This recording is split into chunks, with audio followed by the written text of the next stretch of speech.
¿Qué tal? Mi nombre es Sandra Ramírez Jiménez. Yo soy profesora e investigadora en el Centro de Investigaciones Químicas de la Universidad Autónoma del Estado de Morelos. Es un gusto estar aquí con ustedes el día de hoy. Agradezco la invitación por parte de la Agencia Espacial Mexicana, organizadora de este tercer Congreso Nacional en Actividades Espaciales. El día de hoy les voy a compartir algunos de los avances que hemos desarrollado en el tema de estrategias de halotolerancia bacteriana en escenarios de interés astrobiológico. Se dice que el planeta Tierra es un planeta de agua o con una abundancia de agua. Esto es cierto y sabemos que una proporción de esa agua pues la podemos utilizar todos los seres vivos y otra buena proporción pues queda confinada en los océanos. Estos océanos resulta que están enriquecidos en cloruro de sodio, que es la sal más abundante en nuestro planeta, y que en esas aguas tiene una concentración promedio de alrededor de 3,5% o lo que es equivalente a 0,6 molar. Y todos sabemos que en estas aguas saladas pues se desarrolla una amplia diversidad de vida, desde organismos microscópicos hasta plantas y animales. Pues bien, a nosotros nos interesan algunos de estos organismos que viven en estos ambientes con altas concentraciones salinas y que se conocen como los organismos halófilos. Oficialmente, pues todos los organismos que requieren una concentración al menos de 3,5% de cloruro de sodio o mayor para poder desarrollarse y cumplir con sus funciones metabólicas, pues son precisamente los organismos halófilos. En la gráfica que les presento aquí a continuación, pues hay algunos ejemplos para representar este concepto. El eje inferior lo que marca es la concentración en unidades de molaridad, es decir, número de moles por litro, del cloruro de sodio. Y se señala la concentración promedio de los océanos terrestres. En el eje lateral, lo que se presenta o se representa es la tasa de crecimiento en porcentaje de 0 a 100%. Esto significa que todos aquellos organismos que se encuentran justamente en el máximo, pues tienen óptimos crecimientos en la condición salina correspondiente. Ustedes pueden ver en las diferentes curvas de colores que los máximos se presentan en concentraciones variadas. Tenemos, por ejemplo, a este organismo que es el Synechococcus sp, que justamente es una bacteria halotolerante porque su óptimo se presenta por debajo de la concentración promedio de salinidad para los océanos terrestres. En cambio, el resto de los organismos pues son propiamente organismos halófilos y entre ellos pues podemos identificar a halófilos extremos, es decir, cuyos óptimos de crecimiento están de verdad a concentraciones muy elevadas, como por ejemplo esta Archaea halófila extrema, que es Halobacterium sp. Pueden notar además que la amplitud de las curvas cambia.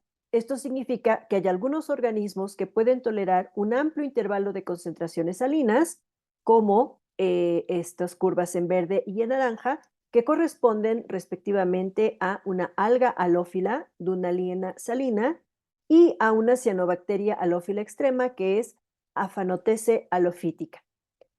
Y algunos otros organismos tienen una curva de crecimiento pues un poco más angosta, lo que significa que son menos tolerantes a cambios drásticos de la concentración de cloruro de sodio. Pues bien, el estudio de estos organismos halófilos es fascinante y es una de las cosas que ha llamado nuestra atención. ¿Cómo hacen estos organismos para enfrentar esas condiciones de alta salinidad? ¿Qué les provoca esta presencia de una concentración infinitamente alta de cloruro de sodio alrededor de las moléculas que los conforman, perdón, de las células que los conforman? Bueno, pues resulta que lo que les provoca es un alto estrés osmótico, es decir, el organismo siente o sensa alrededor de él pues una presión muy grande que atenta contra su composición, desde la forma, desde su estructura, se sienten como aprisionados, como exprimidos y entonces pues pueden perder inclusive agua intracelular. Y por supuesto, pues sus biomoléculas también se ven amenazadas. Entonces, pues hay, en términos generales, dos mecanismos que utilizan los organismos halófilos para contrarrestar este efecto del estrés osmótico exterior. Uno de ellos, pues, es la acumulación de cationes de potasio, representados aquí en la animación con estas esferas naranja, y de aniones cloruro, representados por las esferas en verde. Entonces, esta es una primera respuesta ante el estrés osmótico, es de acción inmediata. Para el organismo representa un costo energético bajo y entonces pues es ventajosa. Si esta estrategia no resulta, entonces se ven forzados a utilizar una estrategia un poco más elaborada. La segunda, o bueno, esta otra estrategia, pues consiste en la acumulación o la síntesis de solutos compatibles, que no son otra cosa más que pequeñas moléculas orgánicas que no interfieren con el metabolismo del organismo, pero que justamente les ayudan a balancear esa presión osmótica que resiente su citoplasma desde el exterior, ayudándolos a mantener su estructura y la estabilidad de sus biomoléculas, principalmente de sus proteínas. En la animación se representan algunos de los solutos compatibles más comunes que utilizan las bacterias halófilas, que son los organismos de nuestro interés. Estos solutos compatibles, dependiendo de su naturaleza química, pues pueden identificarse como polioles, es decir, que tienen muchos grupos OH incorporados, como la trealosa, como aminoácidos o como derivados de los aminoácidos, que son precisamente algunos de los solutos compatibles que estamos viendo aquí en la representación, como la betaína y la ectoína. Bueno, entonces les decía, pues nosotros trabajamos con algunas bacterias halófilas y lo que buscamos en particular, pues es caracterizar a los solutos compatibles que son acumulados por ellas cuando las sometemos a diferentes condiciones de salinidad. Hemos estado trabajando con Bacillus pumilus, una bacteria halotolerante, con Covetia marina, que es una bacteria halófila moderada, con Salinibacter ruber, que es una bacteria halófila extrema, y recientemente hemos incorporado a Psicrobacter cryololentis, que es una bacteria, además de halófila, psicrófila, ya que puede crecer a bajas temperaturas. ¿Cuál es el escenario astrobiológico que nosotros queremos recrear? Pues justamente es la superficie del planeta Marte, ya que existen reportes recientes que indican que se ha detectado percloratos en la superficie y también en algunas regiones en el subsuelo del planeta Marte. A ciencia cierta no se sabe cuál es la sal específica que están formando estos percloratos, entonces nosotros hemos estado experimentando con dos de los percloratos que son estables en las condiciones de la Tierra, que son el perclorato de magnesio y el perclorato de sodio. ¿Qué es lo que hacemos? Bueno, pues tomamos a cualquiera de nuestras bacterias y preparamos medios en donde agregamos concentraciones conocidas de cada una de estas sales y las dejamos crecer en el resto de las condiciones óptimas, es decir, a la temperatura en la que se sienten más tranquilas, con agitación para permitirles la oxigenación, con un volumen suficiente de medio para que puedan alimentarse, etc. Y vamos monitoreando este seguimiento a intervalos regulares de tiempo mediante cambios en la densidad óptica. Eso nos permite tener gráficas como estas que está presentada aquí en la animación, que se conocen como cinéticas de crecimiento, en las que precisamente se van colocando el valor de la densidad óptica a estos intervalos regulares de tiempo y más o menos las curvas idealmente tienen esta forma. La región que nos interesa es esta, donde está marcadamente un cambio en la pendiente, que se conoce como la fase exponencial.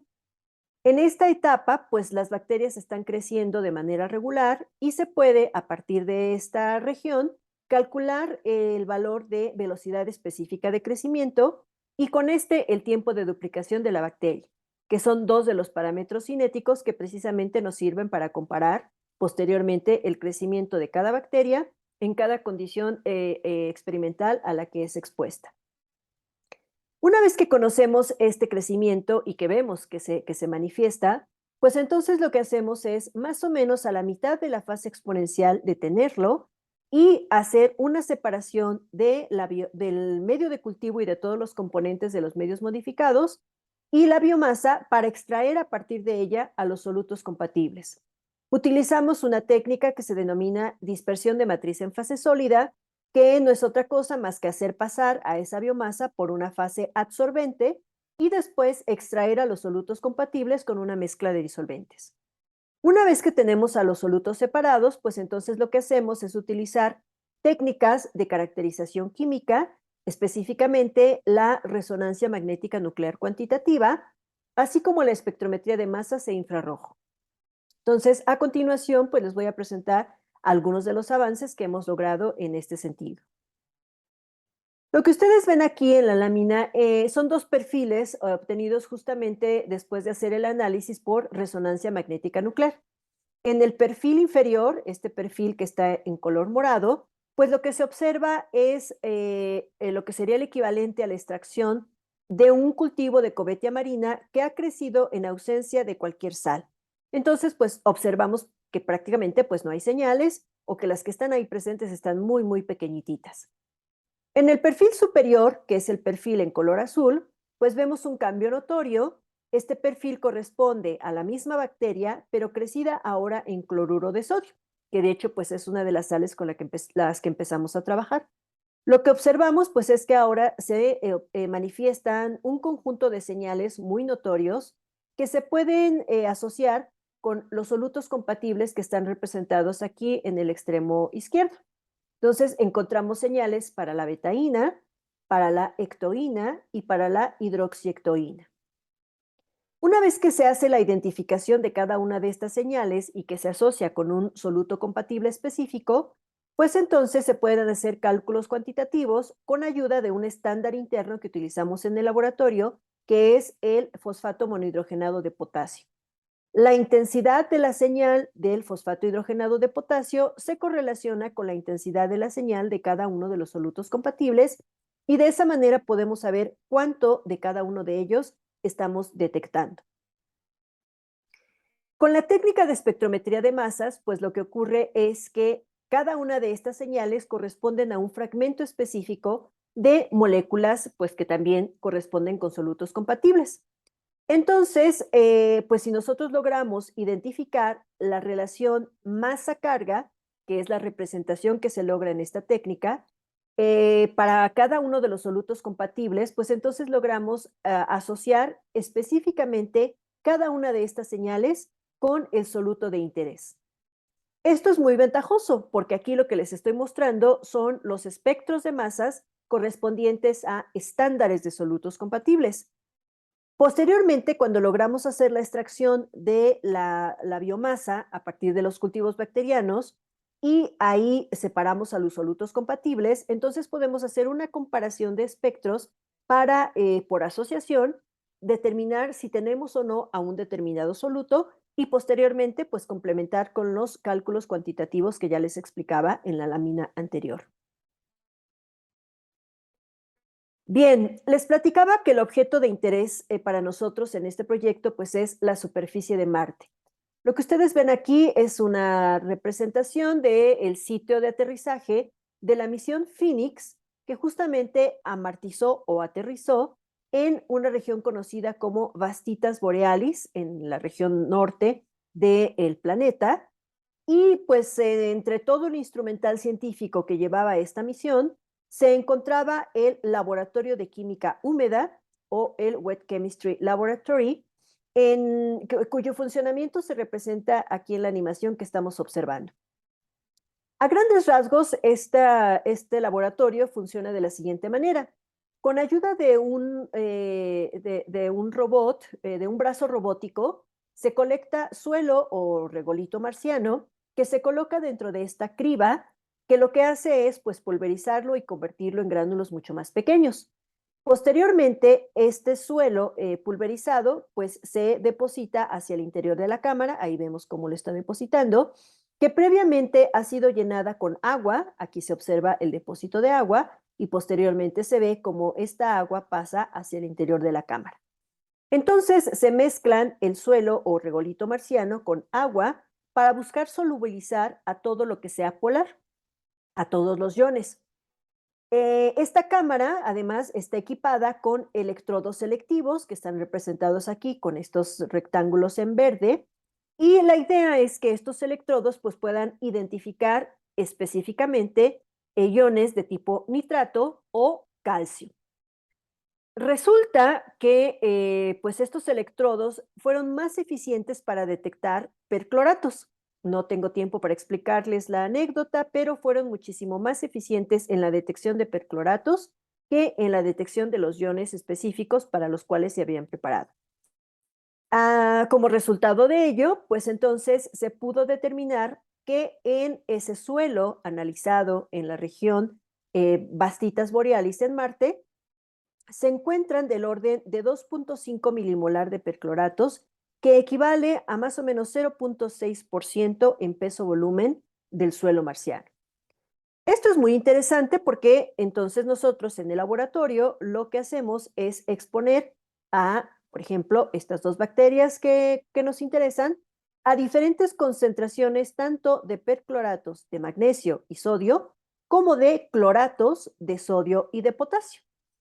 Como les explicaba hace unos instantes, pues no se sabe en realidad a ciencia cierta cuál es la sal de perclorato que se encuentra en Marte. Entonces, pues nosotros por eso decidimos probar a estos dos cationes, el magnesio y el sodio, y realizamos un estudio complementario colocando también a las bacterias en medios modificados con los cloratos.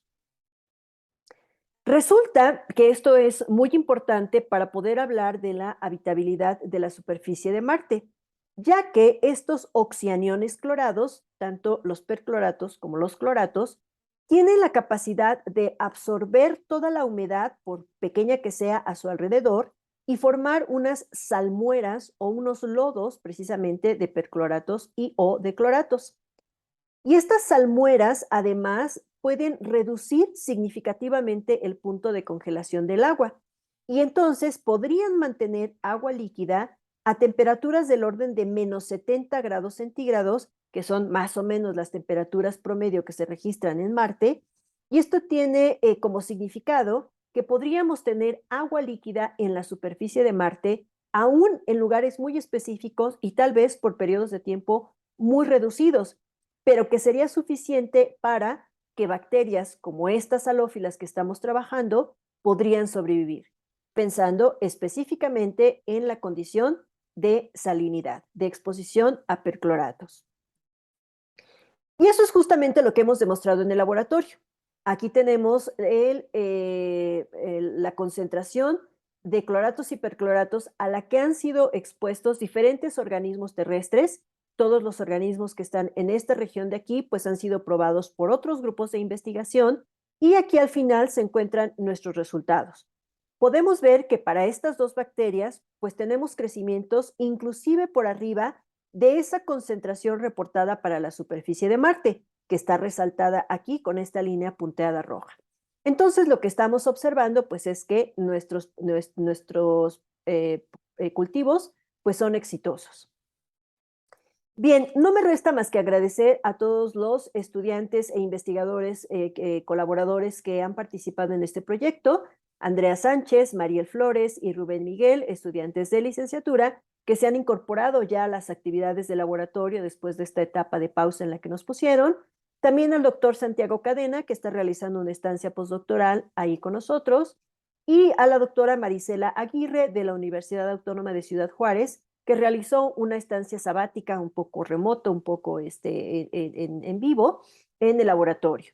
También al CONACYT por el apoyo a través del proyecto de Ciencia de Frontera y por supuesto a la Universidad Autónoma del Estado de Morelos, ya que gracias a la infraestructura con la que se cuenta en el Centro de Investigaciones Químicas, pues podemos desarrollar este tipo de proyectos. Para cualquier comentario, pregunta o acercamiento acerca de este proyecto, pues aquí tienen mi correo, que es la vía por la que podemos establecer contacto. Nuevamente, muchísimas gracias a los organizadores de este tercer CONACYT y a ustedes por su atención. Hasta luego.